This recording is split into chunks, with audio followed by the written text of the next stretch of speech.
A graça e paz, irmãos. Muito bom estar na casa do Senhor, amém? Vamos colocar de pé.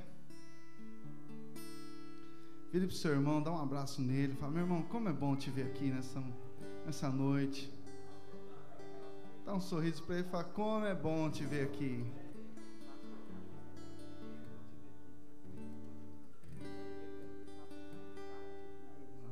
Aleluia.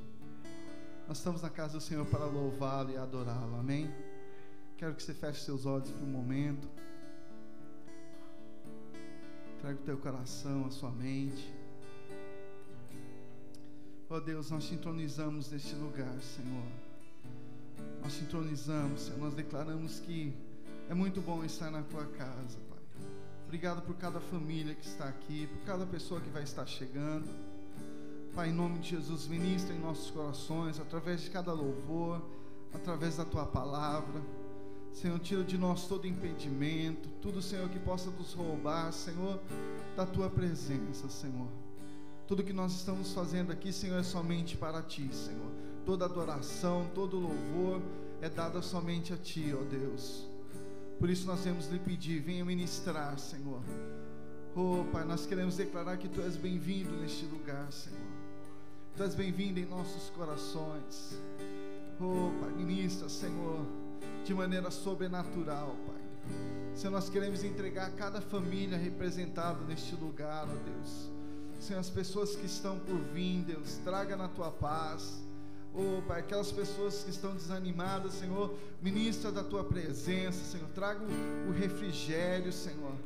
Renova a alegria, Senhor, em nome de Jesus. Oh, Pai, nós te entronizamos e declaramos que nós desejamos a Tua presença neste lugar, em nome de Jesus, amém?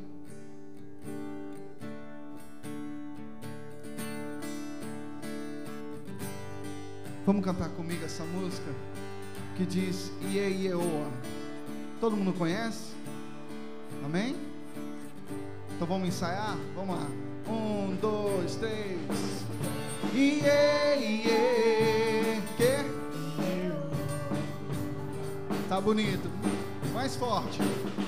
Iê, Iê.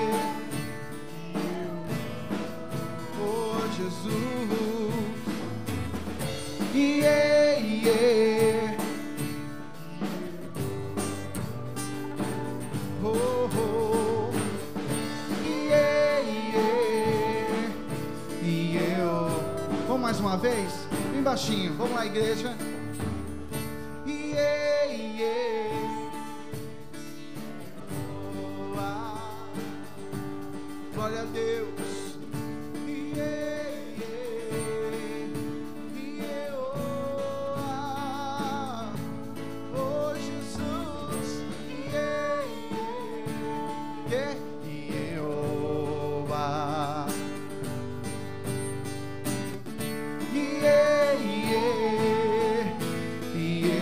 Eu sou grato por tudo que tenho, o tesouro maior desse mundo me foi dado como herança eterna. Obrigado, Jesus. Maior prova de amor tão profundo. Declare Iê, Iê, Iehoa. Iê, Iê, Iehoa. Jesus, Iê, Iê.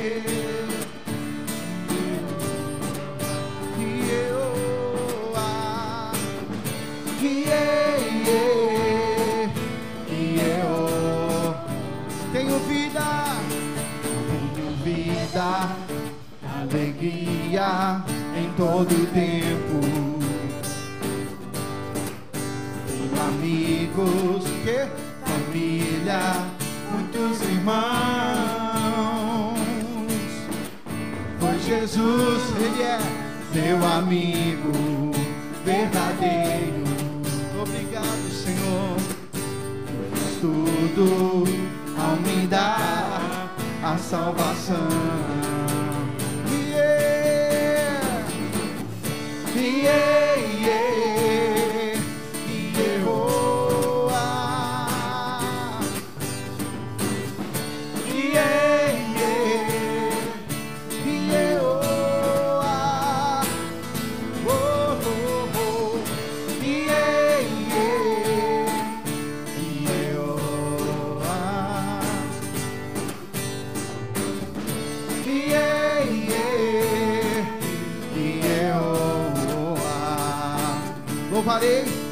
Louvarei ao Senhor em todo o tempo. Olha, Senhor, seu louvor estará continuamente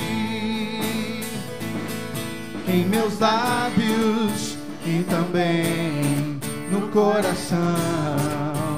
Declare bem forte: Jesus Cristo será sempre minha canção. Sim,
será sempre minha canção. Aleluia! Oh Deus, o Senhor sempre será minha canção. Aleluia! Obrigado, Senhor. Esse é o tempo de adorarmos ao Senhor, amém? Vem, essa é a hora da adoração. Vem, darai teu coração. Vem, assim como está, para adorar. Vem, assim como está, diante do Pai. Vem, toda língua confessará o Senhor, todo joelho se dobrará, mas aquele que há de escolher o tesouro maior terá. Vem, esta é a hora da adoração. Vem, teu coração. Vem, assim como estás, para adorar. Vem, assim como estás, diante do Pai. Vem, toda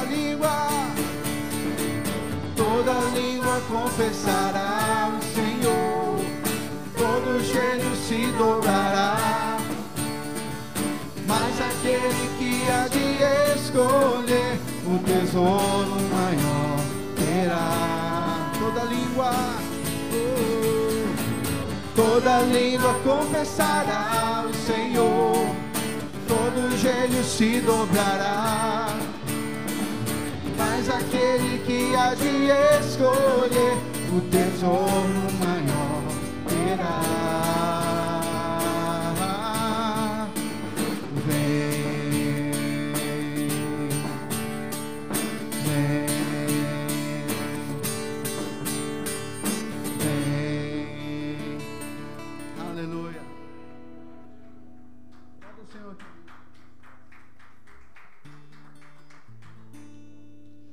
Aleluia. Como é bom estarmos em unidade.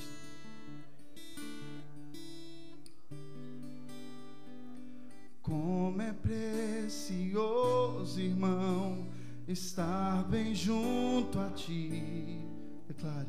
E junto, lado a lado, andarmos com Jesus e expressarmos o amor que um dia Ele nos deu pelo sangue do Calvário.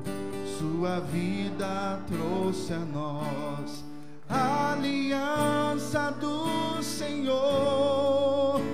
Eu tenho com você, não existe mais barreiras em meu ser. Eu sou livre pra te amar, pra te aceitar e para te pedir. Perdoa-me, irmão. Declare pro seu irmão isso. Eu sou um com você, no amor do nosso Pai.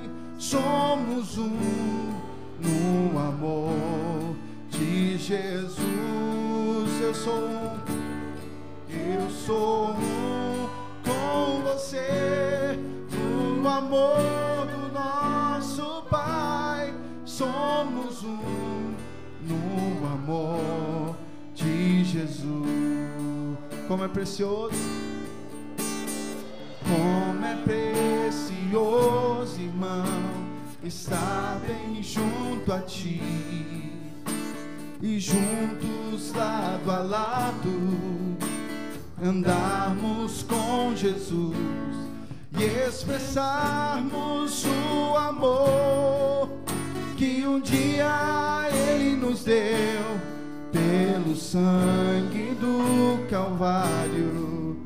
Sua vida trouxe a nós a aliança do Senhor.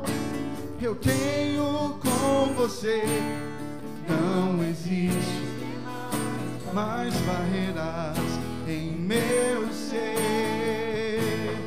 Eu sou livre pra te amar, pra te aceitar e para te pedir. Perdoa-me, irmão. Declare isso. Eu sou um com você, no amor do nosso Pai. Somos um no amor de Jesus. Eu sou um com você, no amor do nosso Pai. Somos um no amor de... Eu quero que você saia do seu lugar, querido. Declare isso para outro irmão. Declare isso para ele. Eu sou um com você. Declare isso para ele. No amor do nosso Pai. Somos um no amor de Jesus. Eu sou um com você, no amor do nosso Pai. Somos um no amor de Jesus. Somos um no amor de Jesus. Somos um no amor de Jesus.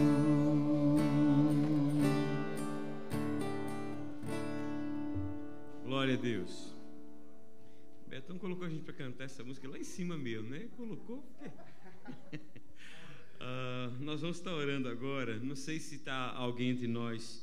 A Bíblia fala que estiver doente, não sei se tem alguém que está entre nós que está enfermo, ou quem sabe alguém que está passando por um momento delicado, que precisa tomar alguma decisão difícil e precisa da orientação e da direção do Senhor.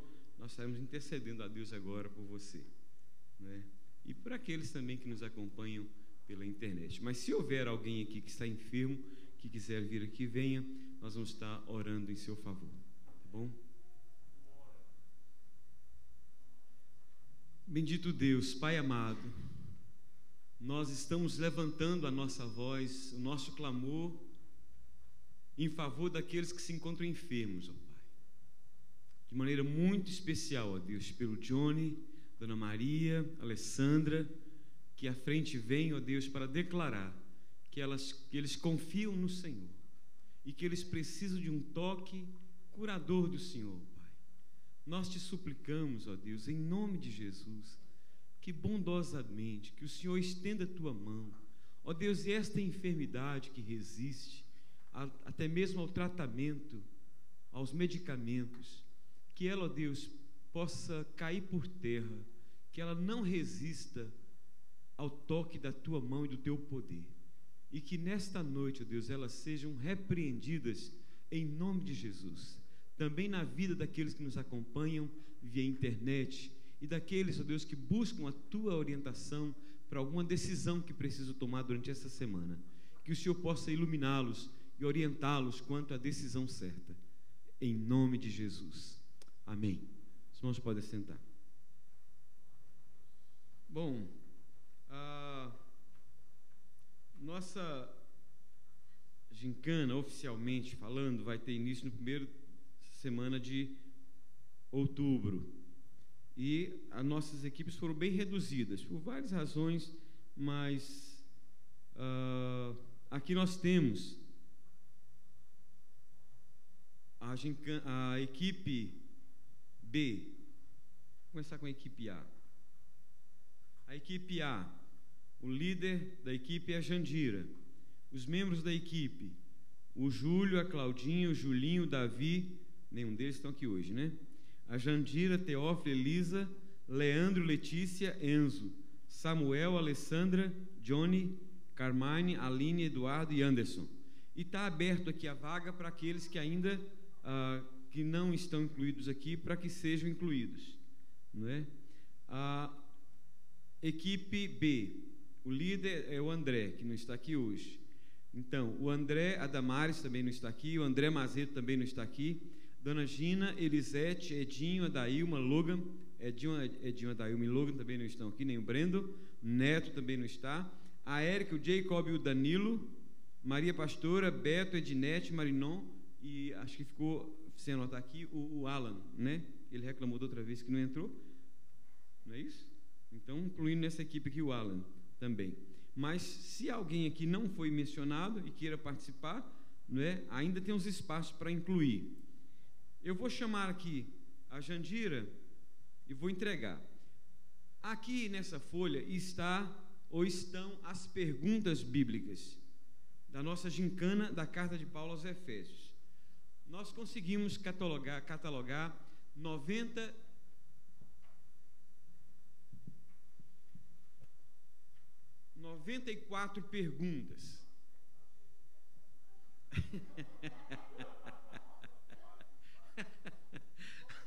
A dona Gila já está achando que é igual as perguntas de imigração, né? Então, 94 perguntas. Então, elas estão aqui, não é? Eu vou entregar ao líder da equipe A, vermelha, né? Cadê o... Está aqui. Pronto. E o líder da equipe azul não veio, e eu vou deixar aqui, né, para ele pegar oportunamente. Então, os irmãos, eu não... A Jandira pediu para eu trazer uma cópia para cada um, mas como são 6 folhas, eu não quis imprimir. Aí eu queria que ela fizesse a gentileza, depois, os irmãos que têm e-mail, depois lá no salão, passa para ela que eu encaminho as perguntas via e-mail, viu, Daniel? No caso aí, eu sei o Danilo aí, mando para vocês hoje ou amanhã ainda, tá bom? Para vocês já começarem estudando. Então, dessa vez está mais fácil, tá? Então, mas não tem a resposta, não, é só a pergunta.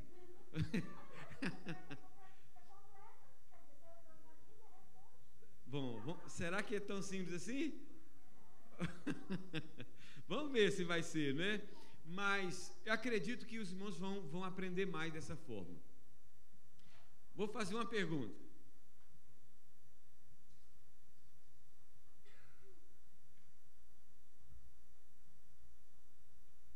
Escolhe uma pergunta aí, Daniel. Você que está com a orelha cortada, vai lá. De 1 a 94. De 1 a 94. Escolhe um número.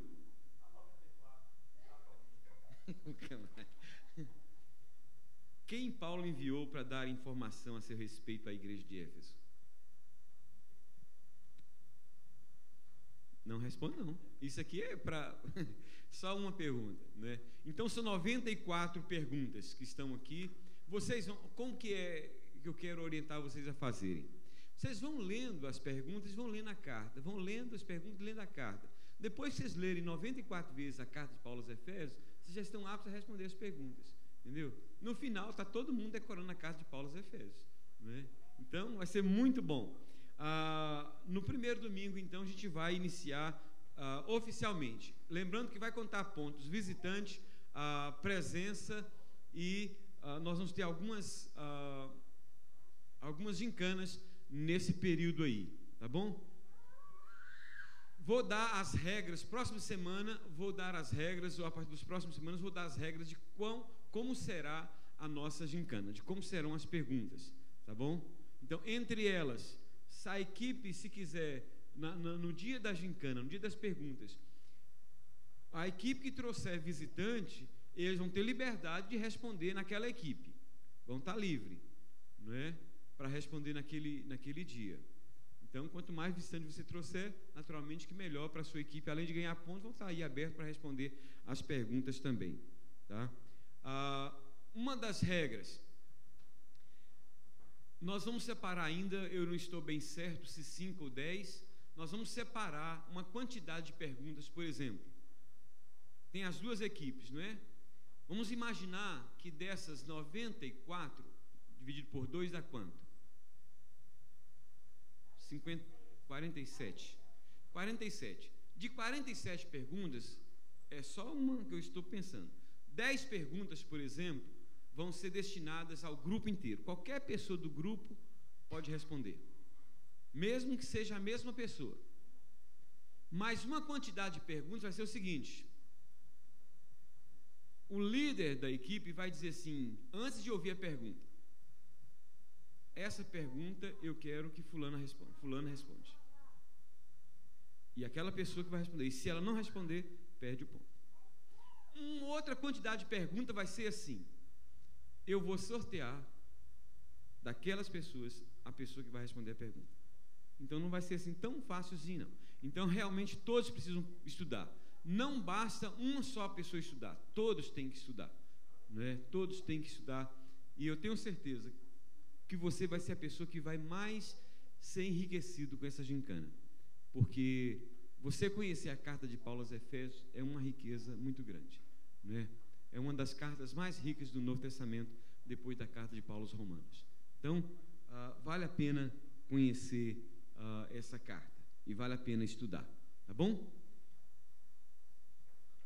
Duas coisas. Primeiro, lembrando aí o nosso encontro das mulheres, já estão aí aquecendo as turbinas, e o nosso encontro dos homens vai ser no segundo sábado de outubro, conforme está na nossa programação. Segundo sábado de outubro. Então já estou avisando aí, já colocando para os irmãos, já começar a trabalhar na ideia de convidar mais um visitante de estar aqui. Dessa vez vai, viu, Daniel? Com buchada ou sem buchada, vai, não é? Segundo sábado de outubro, a nossa gincana dos homens, não é? Então vai convidando, vai orando por esse trabalho. Será cobrada uma taxa de $10 para cada participante do nosso encontro, tá? Outra coisa, eu preciso que os líderes das equipes recolham. Quanto foi que foi recolhida outra vez de cada equipe? $100, né? Da equipe inteira. Não é de cada pessoa, da equipe inteira. Eu preciso que até o meio de outubro vocês me entreguem, esteja com esse dinheiro arrecadado. E outra coisa, até que sejam definidas as equipes, eu preciso de uma foto bem bonita. Não sei se vai ser possível não, mas bem bonita de todos os membros da equipe. Tá bom? De todos os membros, eu quero que fique bem bonita essa foto. A gente vai colocar assim num outdoor lá no centro da cidade, assim, a equipe vencedora. Vamos colocar no outdoor essa equipe aí, com esses $100, tá? Vamos colocar no outdoor aí. Então eu quero assim, vamos avisar o dia que é para tirar foto, para todo mundo vir, passar perfume e vem bem bonito, tá bom? Então aguarde aí esse dia que será marcado aí, ok? Vamos, deixa eu ler um texto da palavra de Deus, queridos, que está na carta de Paulo aos Coríntios. Ele fala assim: e isto afirmo, não é uma sugestão, não é uma, e isto afirmo, aquele que semeia pouco, pouco também ceifará, e quem semeia com fartura, com abundância também ceifará. Cada um contribua segundo tiver proposto no coração, não com tristeza ou por necessidade, porque Deus ama quem dá com alegria. Deus pode fazer-vos abundar em toda graça, a fim de que, tendo sempre em tudo ampla suficiência, superabundeis em toda boa obra, como está escrito: distribuiu, deu aos pobres, a sua justiça permanece para sempre. Agora o verso 10. Ora, aquele que dá semente ao que semeia e pão para alimento, também suprirá e aumentará a vossa sementeira e multiplicará os frutos da vossa justiça, enriquecendo-vos em tudo, para toda generosidade, a qual faz que, por nosso intermédio, sejam tributadas graças a Deus. Então, lembre-se, tudo que fazemos, de alguma forma, é uma semeadura. E se nós estamos semeando, é porque antes nós já recebemos. Uma palavra de Deus no seu coração, querido. Não deixe que qualquer sentimento que não seja um sentimento de amor, de liberalidade, encontre lugar no seu coração. Às vezes, a gente encontra muitos crentes que não são leais, nem fiéis na entrega dos seus dízimos e ofertas. Crentes que são generosamente abençoados por Deus, mas que às vezes sequer têm uma demonstração de gratidão, nem na contribuição. Então, se você não tem tido a alegria de contribuir, se tem sido pesado para você, saiba que isso não procede de Deus. Um conselho pastoral: peça a Deus. Se você tem dificuldade de contribuir, de ser fiel, peça a Deus: Deus, tira isso do meu coração. Tira isso do meu coração. Me dê essa alegria de poder servir ao Senhor com meus dízimos e ofertas. Amém? Vamos ficar de pé e vamos cantar e trazer no altar nossos dízimos e ofertas.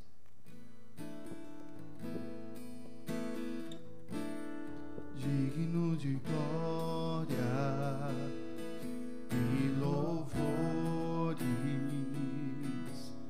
levantemos nossas mãos, te adoramos, ó Senhor. Digno és de glória e louvores, levantemos nossas mãos, te adoramos, ó Senhor, porque grande és tu, maravilhas fazes tu, não há outro igual a ti, não há outro igual a ti, porque grande és tu, maravilhas fazes tu, não há outro igual a ti, não há outro igual a ti.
seu irmão, fala: meu irmão, profetiza a cura de Deus na sua vida.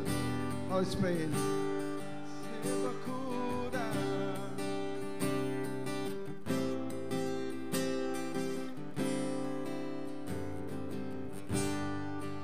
Se tentar matar os seus sonhos, sufocando o seu coração, se lançaram você numa cova e ferido perdeu a visão.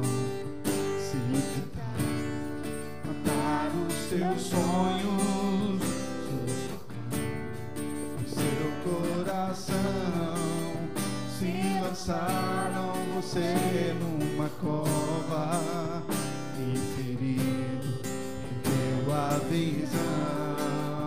Não desista, não pare de crer.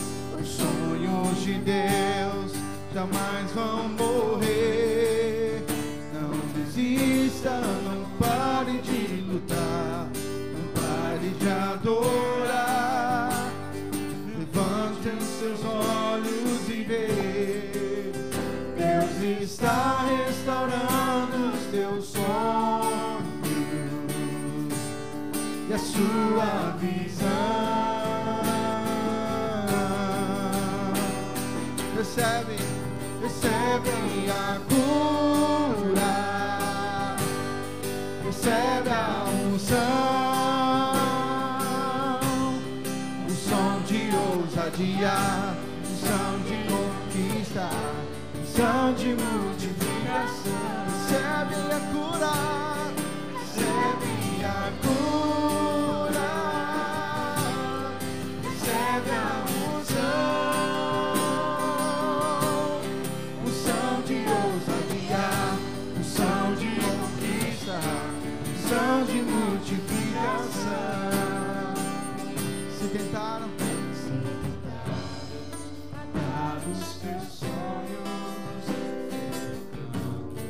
o seu coração, se lançaram você no cova e ferido perdeu a visão.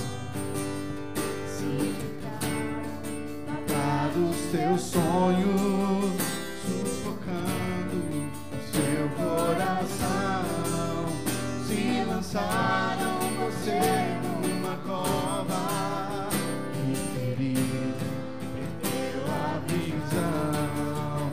Não desista, não pare de crer. Os sonhos de Deus jamais vão morrer. Não desista, não pare de lutar, não pare de adorar. Levante os teus olhos e vê. Deus está restaurando os teus sonhos e a sua visão. Recebe a cura, recebe a cura, recebe a unção, unção de ousadia, unção de conquista, unção de multiplicação. Recebe a cura, recebe a unção, unção de ousadia, unção de conquista, unção de multiplicação. Declara, igreja, recebe, recebe a cura,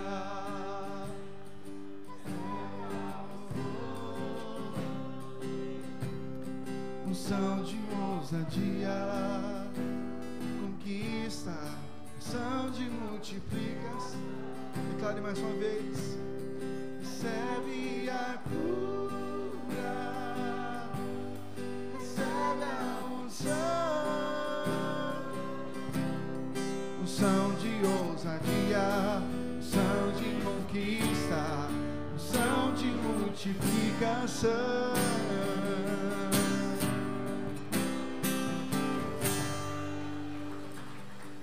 Glória a Deus. Irmãos, podem sentar. as boas-vindas a Jeane e ao Lucas. Bem-vindos, muito tempo que eu não os vi por aqui. Bom tê-los. Ricardo, salve. Nem te reconheci, Ricardo. Essa barba sua aí tá diferente, né?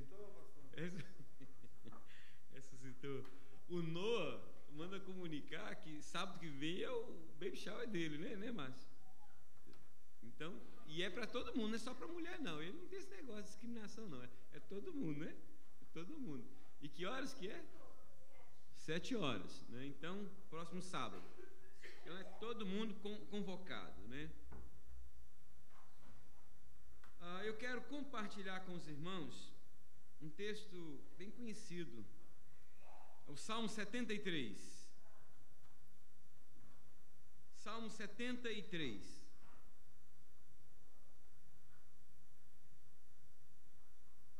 Esse salmo é um salmo que eu creio que quem tem um pouco mais de familiaridade com ele e às vezes passa por alguns momentos difíceis na vida, eu creio que muitas vezes já leu esse salmo e diz: meu Deus, o que eu não tenho coragem de falar para o Senhor, esse salmista está falando aqui. Às vezes a gente não tem coragem de falar para Deus algumas coisas, né? Mas aqueles homens de Deus do passado, que era gente igual a gente mesmo, tinha as suas fraquezas igual a gente tem mesmo, às vezes sente as suas tristezas, decepções, às vezes sente um pouco abatido em determinados momentos, e eles falavam coisas com Deus que às vezes a gente não tem coragem de falar. Então, quando a gente não tem muita coragem de falar, a gente lê o salmo que eles falaram, né? E o Salmo 73 é um desses, que a gente às vezes quer falar para Deus, mas fica com medo dele dar uma... rapaz, menino, que isso? Puxa a orelha. Então a gente lê o salmo e fala assim: pô, Senhor, é o salmista que falou, né? Não fui eu. Não sei se você já passou por isso, de ler esse salmo assim, como que dizendo: Deus, eu estou lendo esse salmo, mas sou eu que estou falando, viu? Eu vou ler só os 3 primeiros versículos, mas eu quero que você, por favor, fique com a sua Bíblia aberta, tá bom?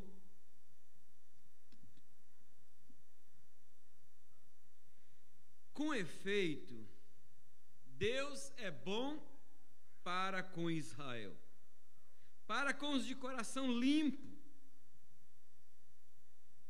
Quanto a mim, porém, quase me resvalaram os pés.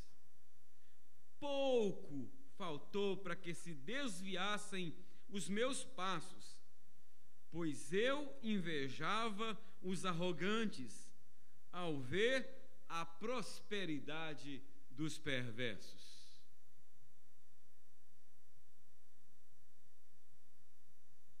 Todo mundo, eu posso usar essa expressão, é mais do que uma hipérbole, com certeza eu posso dizer, todo mundo tem uma história para contar de algo ruim que quase te aconteceu.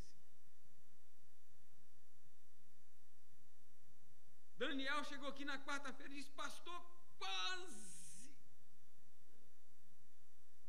a lâmina quebrou um pedaço e veio na direção do meu olho e passou raspando o meu olho, cortou minha orelha e foi embora. Você já imaginou o que é uma lâmina de cortar granito? A velocidade que tem uma lâmina daquela?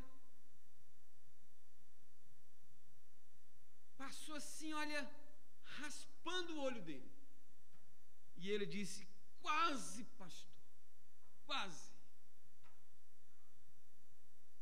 Quem é de vocês aqui que dirige, que nunca chegou, disse assim para alguém: quase veio um carro e me bateu? Em Atos. Já alguma vez aconteceu com você?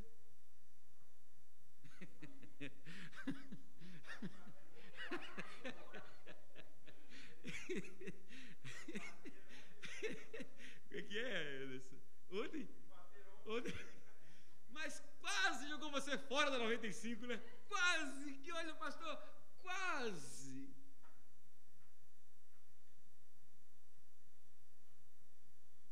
Quando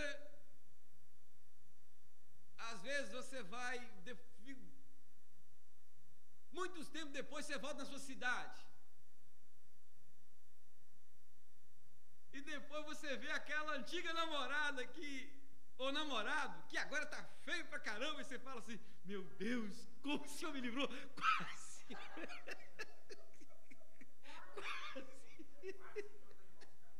Quase que eu casei com aquele tribufu. O Senhor me guardou. Não tem um negócio desse? Quase. E às vezes aquele trabalho que surge, hein, Anderson?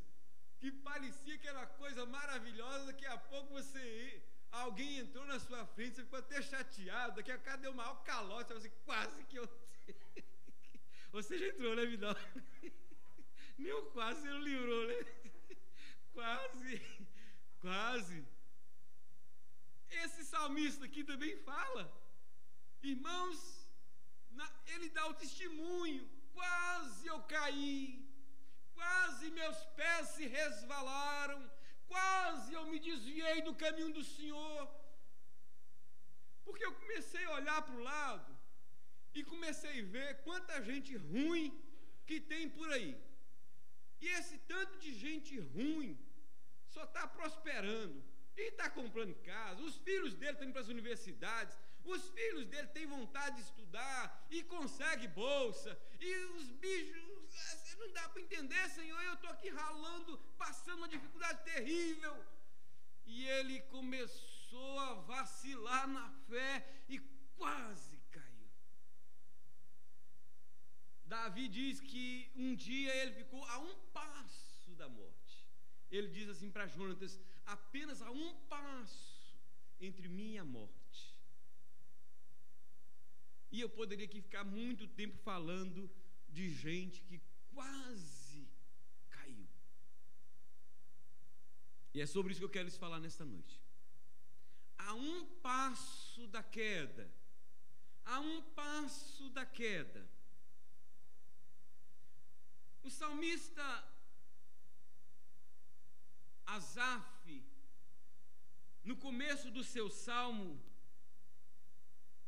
diz que os seus pés quase se resvalaram e que faltou pouco para que ele não desviasse os seus passos. Agora, a pergunta que fica é: por que ele chegou tão perto de cair e não caiu, Betão? Por que ele ficou tão na beiradinha e não caiu? Eu quero destacar pelo menos 3 razões pelas quais ele não caiu e que podem nos ajudar também a não cairmos, seja qual for a cilada ou a tentação que sobrevier sobre nós. Primeiro, a um passo da queda, ele não caiu porque ele identificou o que o estava levando à queda. Ele não caiu porque ele identificou o que o estava levando à queda. Ao fazer uma autoanálise, Asaf descobriu que o que o estava deixando insatisfeito com Deus e com a vida e consigo mesmo era a inveja que ele estava sentindo dos homens que não tinham o temor de Deus e que estavam prosperando. Entretanto, ele e outros que temiam a Deus não experimentavam o mesmo êxito que eles tinham em seus empreendimentos. Eu vou ler os versos 4 em diante. Diz Asaf assim: para eles, para os ímpios, para os homens que não têm temor de Deus, para eles não há preocupações, o seu corpo é sadio e nédio, redondo, não partilham das canseiras dos mortais, não são afligidos com os outros homens, daí a soberba que os cinge como um colar, a violência que os envolve como um manto, os olhos saltam-lhes da gordura, do coração brotam-lhes fantasias, motejam e falam maliciosamente, da opressão falam com altivez, contra os céus desandam a boca, e a sua língua percorre a terra. Por isso seu povo se volta para eles e os tem por fonte de que bebe a largos sorvos. E diz: como sabe Deus? Acaso há conhecimento no Altíssimo?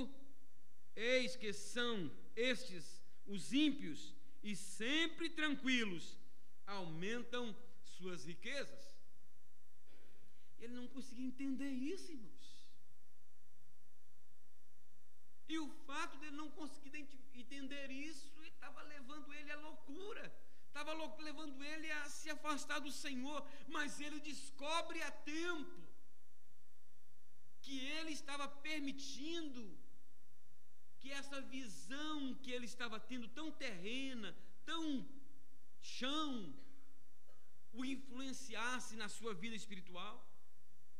Depois dessa análise superficial, Asaf chegou à precipitada conclusão de que não estava valendo a pena servir ao Senhor, e muito menos conservar puro o seu coração, pois os que não o serviam e nem conservavam puros os seus corações viviam materialmente falando, às vezes até em contexto de família, até em contexto de relação com o povo, melhor do que eles. Eram mais benquistos, tinham mais aprovação, recebiam mais apoio. Olha os versos 13 e 14. Com efeito, inutilmente conservei puro o coração e lavei as mãos na inocência, pois de contínuo sou afligido e cada manhã castigado.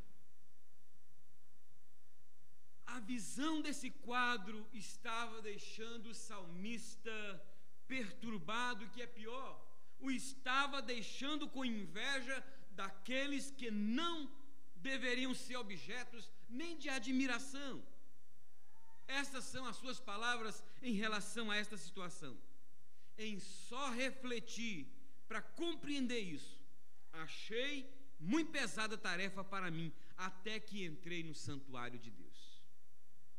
No contexto de Velho Testamento, amados, o santuário ou o templo representava a presença do próprio Deus. Sendo assim, o que ele está dizendo aqui?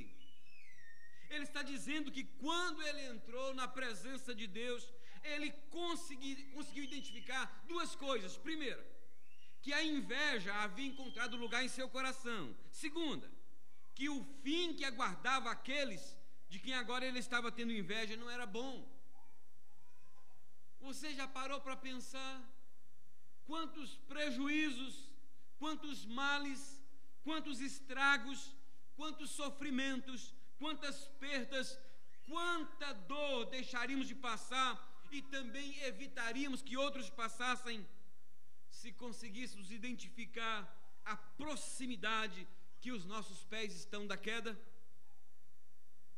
Eu não sei com quem você tem andado, o que você tem feito ou desejado fazer, o que você tem pensado. Contudo, mesmo assim, eu gostaria de fazer a seguinte pergunta: será que você consegue identificar alguma coisa dessas que você tem feito, deixado de fazer ou pensado em fazer, que tem aproximado seus pés da queda ou do desvio dos caminhos do Senhor?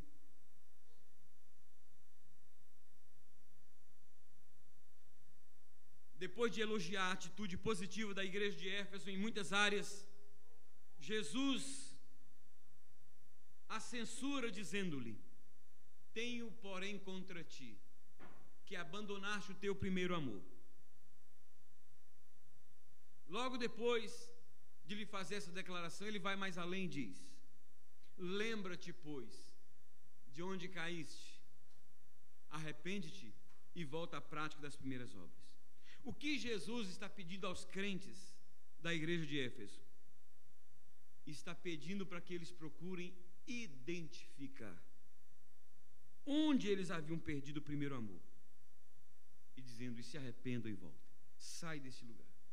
Então, a primeira coisa que fez com que Asaf não caísse foi que ele conseguiu identificar o que o estava levando à queda.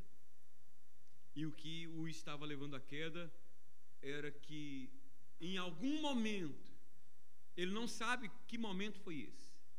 E normalmente é assim. A gente geralmente não sabe que momento é esse. Mas em algum momento, a inveja encontrou lugar no coração dele.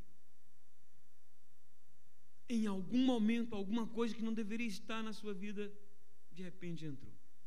Mas ainda não te levou a uma queda. Mas está em processo. Mas nesta noite, Deus vem por meu intermédio dizer para você: eu quero que você identifique isso. E eu vou liberar o meu espírito para te ajudar a prescrutar, identificar o que está acontecendo, para que você não caia. Segundo lugar, a um passo da queda, ele não caiu porque ele viu o fim que aquele caminho o levaria. Porque ele viu o fim que aquele caminho o levaria. Quando Asaf entrou no santuário, na presença do Senhor, ele não apenas viu o que quase o levou a resvalar os seus pés, e quão perto ele chegou de desviar os seus passos dos caminhos do Senhor. Ele viu também que o fim do qual, ou pelo qual caminhavam os homens ímpios, de quem ele estava tendo inveja, era o pior e o mais triste possível. O verso 17 diz assim: até que entrei no santuário de Deus e atinei com o fim deles.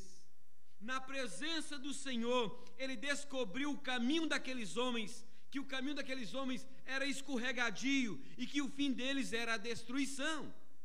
Mais cedo ou mais tarde, o terror os assaltariam e os deixariam aniquilados. Versos 18 em diante.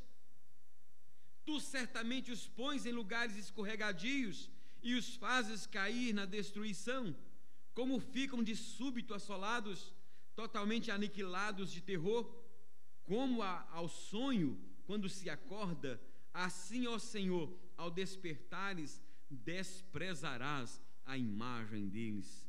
Ao fazer essa descoberta, Asaf chegou a uma conclusão diferente da que ele havia chegado quando se encontrava com o coração amargurado e embrutecido, insensível à presença de Deus. Que descoberta foi essa? Foi a descoberta que, por mais próspero que seja o homem ímpio, ainda que ele conseguisse reter tudo que ele possui até o fim da sua vida aqui na terra, não se compara com o conhecimento que nós temos de Deus, com o que ele nos dá aqui na terra e com o que ele nos dará nos céus, que é incomparavelmente melhor e que não se pode descrever o que nos espera além desta vida. Daí ele diz nos versos 21, quando o coração me amargou e as entranhas se me comoveram, eu estava embrutecido e ignorante, era como um irracional à tua presença. Todavia, estou sempre contigo, tu me seguras pela minha mão direita, tu me guias com o teu conselho e depois me recebes na glória. Quem mais tenho eu no céu? Não há outro em quem eu me compraza na terra. Ainda que a minha carne e meu coração desfaleçam, Deus é a fortaleza do meu coração e a minha herança para sempre. Aleluia! Irmãos, quando se descobre isso aqui, você então começa de fato a dizer, poxa vida, eu sou o homem mais feliz da terra. Por causa do adultério de Davi com Batseba, a morte, o incesto, a violência, o ódio, o enfraquecimento do reino de Israel, a desunião e o esfacelamento da família se tornaram uma realidade na vida de Davi até o fim dos seus dias. Agora, você acha que se Davi tivesse identificado o que estava no fim daquele caminho, ele teria levado adiante o desejo de deitar com a mulher do seu próximo? por causa do ódio que Absalão nutria no seu coração pelo seu irmão, Absalão se transformou no homicida, no líder de uma rebelião contra o seu próprio pai, na qual veio morrer de forma drástica e trágica. Você acha que se Absalão soubesse que aquele era o fim que estava um pouco mais adiante daquele caminho, ele teria nutrido ódio no seu coração? Por causa da ganância, da usura, da cobiça, pelo ouro e pela prata, Acã atraiu maldição sobre si e sobre sua família, vindo ela a morrer de forma humilhante e desonrosa, sem desfrutar de nada daquilo que ele tomou para si. Você acha que se Acã soubesse que aquele seria o seu fim e o fim da sua família, ele teria levado para dentro da sua casa aquilo que não era abençoado por Deus?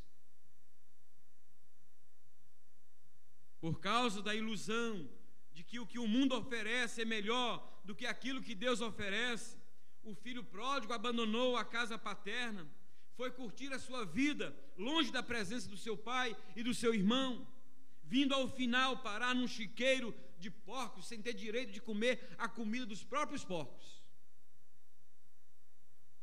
Você acha que se ele soubesse que o chiqueiro seria o seu destino final, ele teria saído de casa?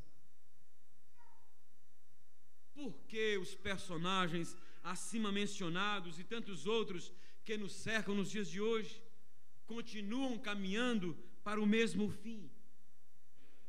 Por que tantos jovens continuam caminhando em direção a um chiqueiro? Por que tantas famílias continuam caminhando para uma destruição? Por que tantos lares continuam caminhando para um fim tão triste?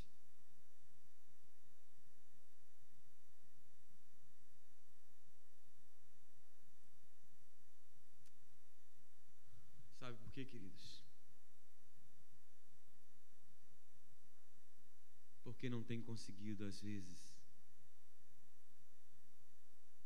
identificar isso que está acontecendo. Não tem conseguido não apenas identificar o que está acontecendo, mas não tem conseguido refletir de que um pouco mais adiante, aquilo que ele não vê agora está preparado para ele lá na frente.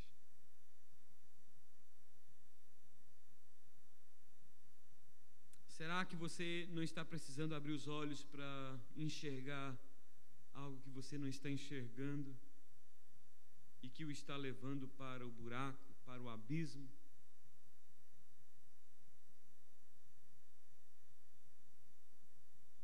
Eu falo para os meus filhos, ultimamente mais para o Teófilo e para a Elisa: eu e sua mãe não somos tolos o bastante para achar que a gente vai conseguir proteger vocês o tempo todo. Que se vocês quiserem fazer o mal, se vocês quiserem praticar o erro, tem 1000 formas de fazê-lo sem que nós saibamos. Mas saiba que aquilo que a palavra já disse em outra ocasião, o vosso pecado os haverá de achar. O fim vai ser triste. Você pensa bem. Pensa bem. É muito fácil fugir dos seus pais, esconder dos seus pais. Mas é impossível esconder de Deus. Então, a um passo da queda, mas ele não caiu. Em terceiro e último lugar, porque ele saiu daquela zona de perigo. Vamos relembrar comigo porque até agora, porque ele fala que quase os seus pés se resvalaram, por pouco não me desviei dos caminhos do Senhor. Mas agora, por que ele não caiu? Para que a gente fique bem gravado na nossa mente. Primeiro, porque ele identificou o que o estava levando à queda. Segundo, porque ele anteviu o fim que aquele caminho levaria. E terceiro lugar, não caiu porque ele saiu daquela zona de perigo. Porque ele saiu daquela zona de perigo. Agora, assim que descobriu, primeiro, que a inveja dos ímpios estava encontrando lugar em seu coração. Segundo, que o final do caminho dos ímpios era escorregadio e que os levaria à destruição, ele procurou logo sair daquela zona de perigo, para não correr o risco de cair naquela mesma cilada. Depois de fazer essas duas importantes descobertas, ele conclui o salmo do seu testemunho dizendo as seguintes palavras: quanto a mim, bom é estar junto a Deus, no Senhor Deus ponho o meu refúgio para proclamar todos os seus feitos. Nessa declaração final de Asaf, nós encontramos a melhor fórmula de sair da zona de perigo e de tudo aquilo que pode nos levar para o buraco e para o caminho da destruição, que é procurar estar junto a Deus e pôr nele a nossa confiança e a nossa esperança. Quando isso acontece, quando nós ficamos juntos ao Senhor e colocamos nele a nossa confiança e a nossa esperança, nós encontramos motivação para proclamarmos os feitos do Senhor, ainda que não tenhamos a prosperidade dos ímpios.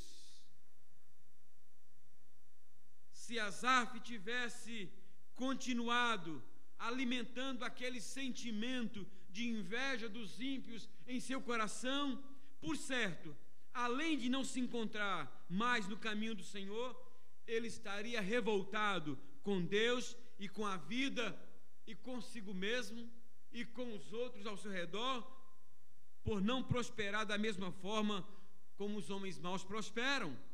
Mas essa não era a sua realidade, porque ele conseguiu sair a tempo daquela zona perigosa em que ele se encontrava. Por essa longa ou curta estrada da vida, estamos sempre sujeitos a passarmos por situações semelhantes ao que o salmista passou. Mas a exemplo do que ele fez, nós não precisamos cair nas ciladas e tentações que surgem diante de nós. Quando viu a mulher de Urias tomando banho e sentiu uma forte atração sexual por ela, Davi poderia ter evitado aquele adultério se tivesse fugido daquela zona de perigo. É ou não é? Ele não subiu no terraço com o propósito de ver a mulher do seu vizinho. Não. Ele subiu com o propósito talvez de descansar um pouco, arejar um pouco mais a sua cabeça. Mas em chegando lá, ele viu. E aí o que acontece? Certamente ela era uma mulher muito bonita. E ele começou a criar fantasias na sua mente. Davi não teria passado por aquele fim tão catastrófico se ele tivesse fugido dali. Quando Acã viu toda aquela riqueza e olhou e não viu ninguém, ele disse: Deus falou que isso tudo é amaldiçoado e que quem pegasse isso ficaria amaldiçoado também.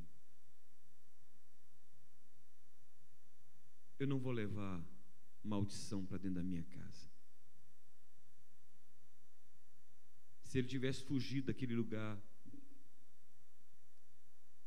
sua família não teria morrido apedrejada.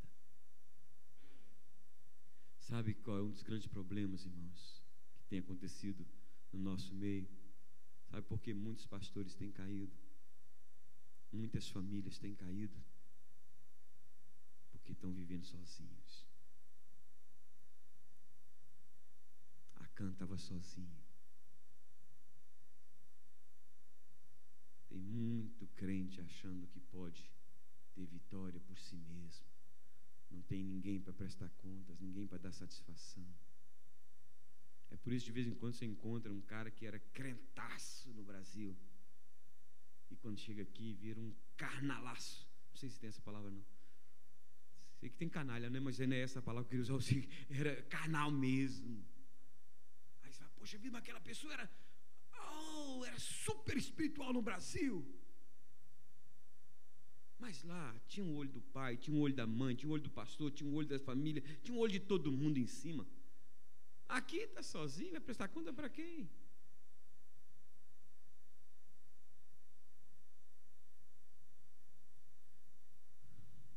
Quando Absalão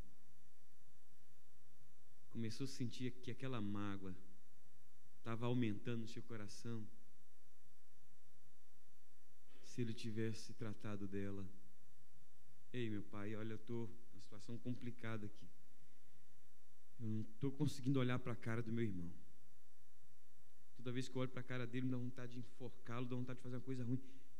Chama alguém de confiança, alguém não que vai apoiar o seu erro, mas não fica com isso mastigando no seu coração, não. Tira isso, joga isso fora. Deixa Deus eliminar essa mágoa do seu coração. Não vale a pena. Não vale a pena. Se Absalão tivesse fugido daquela zona de perigo, ele não teria levado a cabo aquele assassinato. Quando o filho pródigo começou a sentir aquela insatisfação na sua casa, com seu pai, com seu irmão, você já reparou que quando a gente está querendo encontrar um jeito, a gente começa a ficar insatisfeito com coisas que a gente não... Se o filho pródigo, as regras do pai, de repente, toda a vida foi aquela regra. A vida inteira foi aquilo ali. Não acredito que o pai, de uma hora para outra, começou a colocar regra rigorosa demais. Mas não é assim.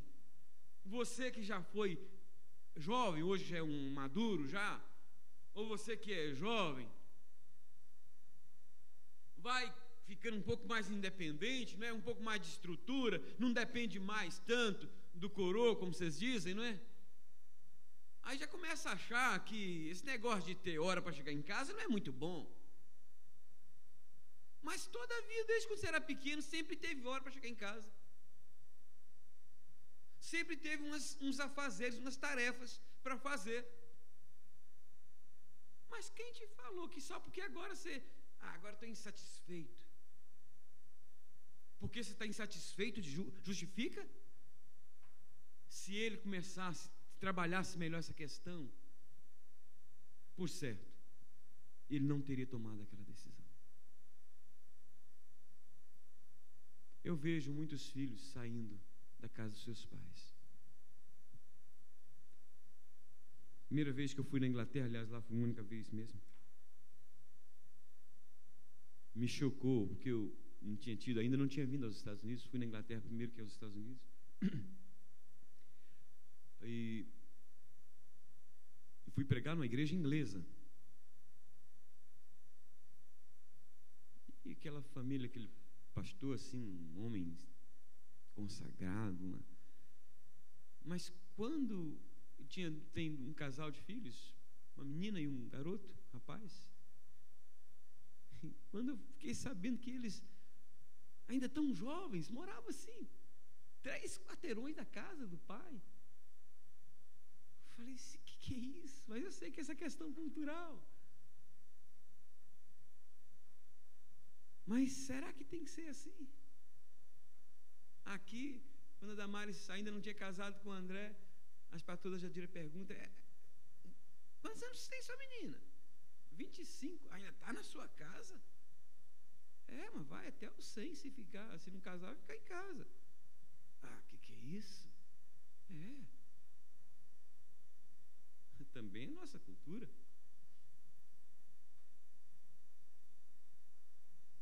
Mas o que acontece com agora os brasileiros que vêm para os Estados Unidos? Não é a cultura deles, mas está pegando carona numa cultura que não é a deles, e às vezes está justificando fazendo isso, porque começou a ficar insatisfeito com uma regra do pai aqui, uma regra da mãe ali, mas sempre houve aquelas regras, que agora você não quer obedecê-las? Não quer cumpri-las? Você já imaginou que aquele não seria o fim do filho pródigo, um chiqueiro? Se ele tivesse dito: ei, essa insatisfação, preciso tratar com ela, preciso lidar com ela. E por certo, ele aprendeu, quando voltou para a casa paterna e descobriu que a casa paterna é o melhor lugar para se estar, ele aprendeu uma coisa. O texto deixa assim suspenso, mas aqui é uma interpretação pessoal minha. Ele aprendeu que essas questões têm que ser trabalhadas. Você já imaginou se você começa a se sentir insatisfeito com a sua esposa? Eu me considero um homem mais realizado no meu casamento, matéria de casamento.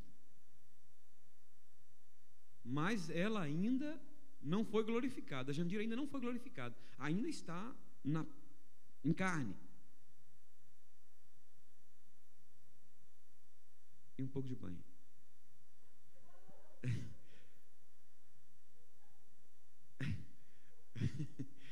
Ainda está em carne, querido.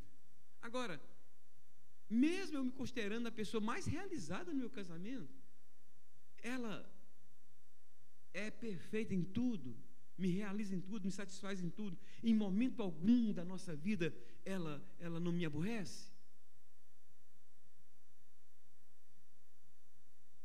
Em momento algum do nosso casamento, eu não a aborreço.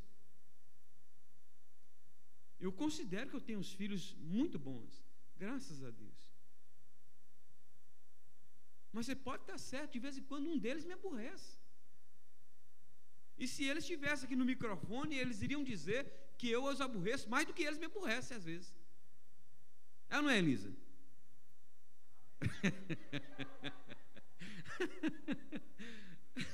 Tenho certeza que eles iriam dizer: pai, o Senhor me aborrece mais do que nós te aborrecemos. E é verdade mesmo, queridos. Agora, você já imaginou se pelo fato de estar insatisfeito em alguma situação que surge, a gente vai fazer isso?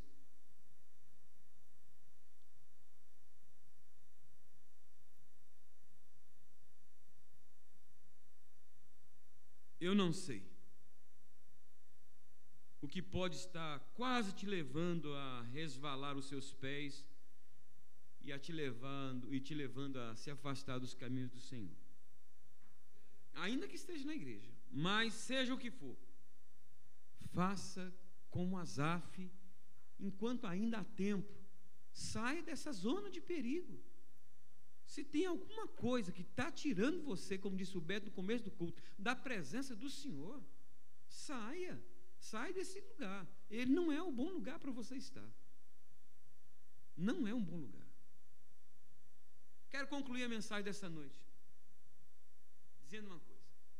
Quando o apóstolo Paulo instruiu os crentes da igreja de Corinto a respeito da Santa Ceia, ele disse o seguinte: examine-se o homem a si mesmo, e assim coma do pão e beba do cálice. Pois quem come e bebe sem discernir o corpo, come e bebe juízo para si. Eis a razão do porquê há entre vós muitos fracos e doentes, e não poucos que dormem.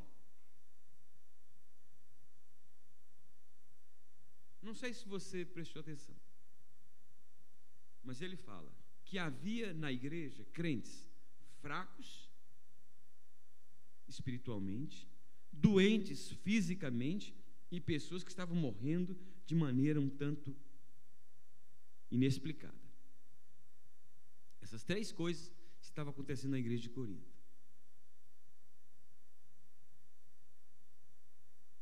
E Paulo então fala com eles: olha, convém que vocês se autoexaminem, se autoanalisem.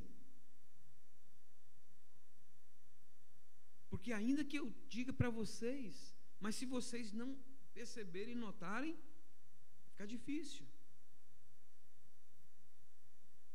Sabe, irmãos, infelizmente, o orgulho espiritual não permitiu que os crentes, pelo menos alguns crentes de Corinto, identificassem o que os estava afastando da presença do Senhor. Não permitiu que eles vissem que o fim não era bom. E terceiro, não permitiu que eles saíssem daquela zona de perigo e acabaram sofrendo as consequências. Mas você não precisa passar por isso.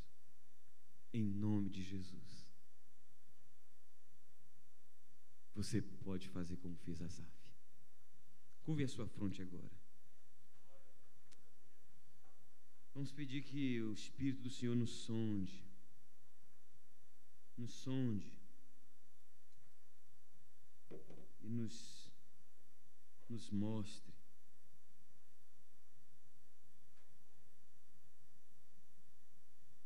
Talvez há alguma coisa.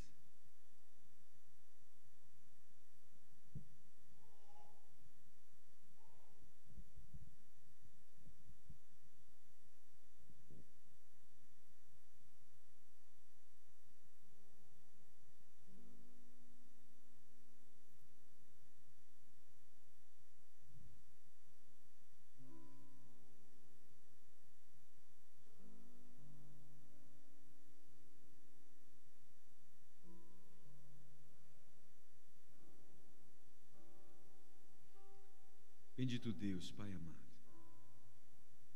obrigado pela Tua palavra,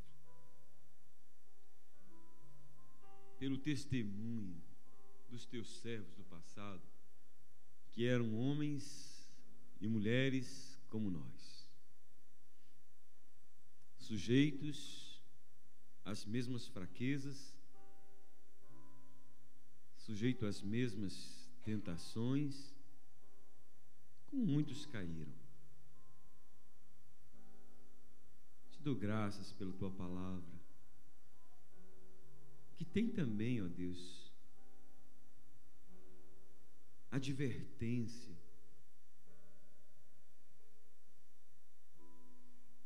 para nos mostrar que nós não precisamos, nós podemos evitar de cair nesses mesmos laços que eles caíram. Te dou graças pela vida do Teu servo Asaf no passado, que teve coragem de admitir que ele quase caiu, porque estava com inveja. Deus, um homem que ocupou uma posição tão destacada, tão importante no corpo do Senhor em tempos passados, chega ao ponto de admitir isso. Quantas vezes nós hoje estamos num processo mais adiantado que ele e às vezes não conseguimos admitir, não conseguimos identificar que tem algo que está nos afastando do Senhor, que está nos levando para o abismo. Ó Deus, que o Teu Espírito Santo,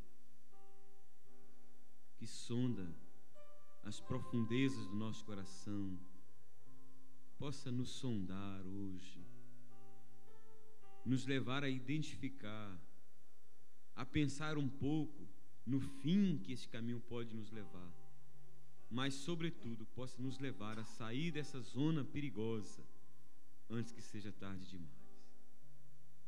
Ó Deus, sustenta cada um aqui nesta noite com o Teu poder e com a Tua graça, em nome de Jesus. Amém. Vamos ficar de pé, queridos. Que a graça maravilhosa do nosso amado Senhor e Salvador Jesus Cristo, o amor de Deus, nosso eterno Pai, a doce comunhão e a consolação do Espírito Santo, seja sobre todos nós, irmãos, sobre todo o povo de Deus na face da terra, hoje e para sempre. Amém. Dê um abraço ao seu irmão e desejo uma semana abençoada. Senhor, Tu me sondas e me conheces,